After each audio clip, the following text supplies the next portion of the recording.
মুর্শিদাবাদের রবিনহুড অধীর রঞ্জন চৌধুরী উন্নয়নের হাল ধরলেন। মুর্শিদাবাদের জননেতা, জনপ্রিয়ভাবে মুর্শিদাবাদের রবিনহুড নামে পরিচিত কংগ্রেস সাংসদ অধীর রঞ্জন চৌধুরী আবারও আলোচনায়। দীর্ঘদিন ধরেই জেলার উন্নয়নমূলক কাজ থেকে শুরু করে সাধারণ মানুষের পাশে দাঁড়ানোয় তিনি মানুষের আস্থার প্রতীক হয়ে উঠেছেন। সম্প্রতি তিনি মুর্শিদাবাদে একাধিক উন্নয়ন প্রকল্পের সূচনা করেছেন।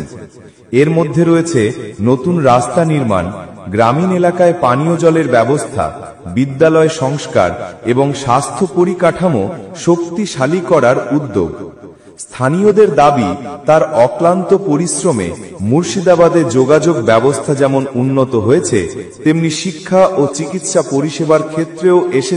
মুর্শিদাবাদের রবিনহুড অধীর রঞ্জন চৌধুরী উন্নয়নের হাল ধরলেন। মুর্শিদাবাদের জননেতা, জনপ্রিয়ভাবে মুর্শিদাবাদের রবিনহুড নামে পরিচিত কংগ্রেস সাংসদ অধীর রঞ্জন চৌধুরী আবারও আলোচনায়। দীর্ঘদিন ধরেই জেলার উন্নয়নমূলক কাজ থেকে শুরু করে সাধারণ মানুষের পাশে দাঁড়ানোয় তিনি মানুষের আস্থার প্রতীক হয়ে উঠেছেন। সম্প্রতি তিনি মুর্শিদাবাদে একাধিক উন্নয়ন প্রকল্পের সূচনা করেছেন। এর মধ্যে রয়েছে নতুন রাস্তা নির্মাণ, গ্রামীণ এলাকায় পানীয় জলের ব্যবস্থা, বিদ্যালয় সংস্কার এবং স্বাস্থ্য পরিকাঠামো শক্তিশালী করার উদ্যোগ। স্থানীয়দের দাবি, তার অক্লান্ত পরিশ্রমে মুর্শিদাবাদে যোগাযোগ ব্যবস্থা যেমন উন্নত হয়েছে, তেমনি শিক্ষা ও চিকিৎসা পরিষেবার ক্ষেত্রেও এসে।